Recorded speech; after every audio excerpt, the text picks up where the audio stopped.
খুব পরিচিত কোনো মানুষ বা যাকে আপনি বন্ধু ভাবেন, সেই মানুষটি আপনার আড়ালে নিয়মিতভাবে আপনাকে নিয়ে সমালোচনা করে বেড়ায়, আপনার ক্ষতির চেষ্টা করে। ধরুন এরকম কিছু জানতে পারলেন, কি করবেন তখন?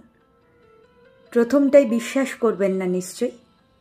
তারপর যখন সামনে আসবে কোনো স্ক্রিনশট বা কল রেকর্ডিং, তখন তো আর অবিশ্বাস করার কোনো জায়গাই নেই। তখন নিশ্চয়ই ভেঙে পড়বেন, কষ্ট পাবেন খুব, বিশ্বাস শব্দটাই টাল খেয়ে যাবে, তাই তো? হ্যাঁ, এটাই স্বাভাবিক। 1 বছর আগে অবধি আমিও ভীষণভাবে ফেস করেছি এরকম পরিস্থিতি।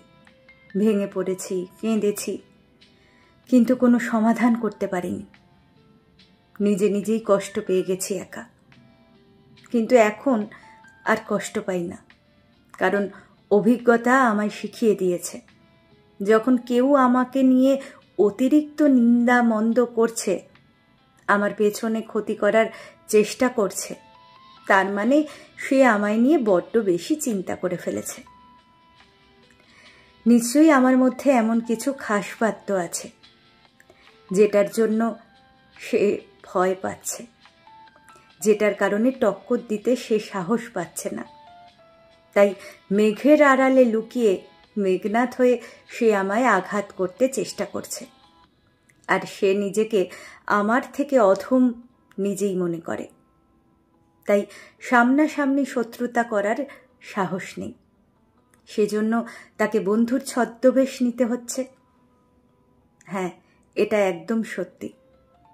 যদি দেখেন আপনি বেশি সংখ্যক মানুষের নিন্দা মন্দ বা সমালোচনার শিকার হচ্ছেন, তাহলে মন খারাপ করবেন না, বরঞ্চ খুশি হন।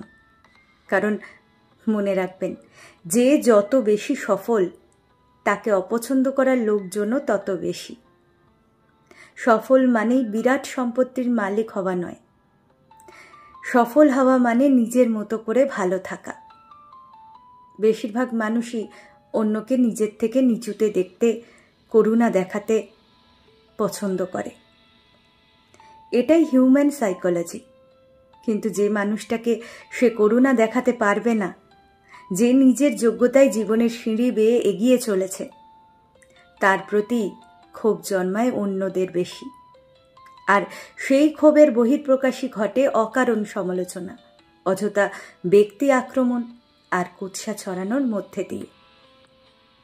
তাই আপনি অন্যের সমালোচনা, টিএনপিসির কেন্দ্রবিন্দুতে এমন কিছু জানলে কষ্ট পাওয়া বন্ধ করুন,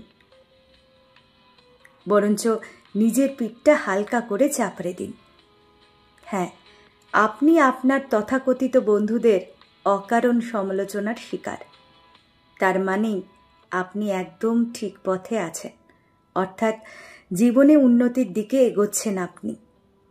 তাই এক একটা নিন্দাকে এক একটা মেডেল মনে করে নিজেকে বাহবা দিন।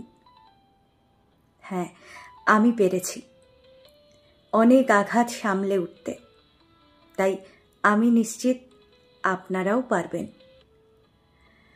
কলমে পল্লবী সেনগুপ্ত, কণ্ঠে আমি প্রিয়াঙ্কা।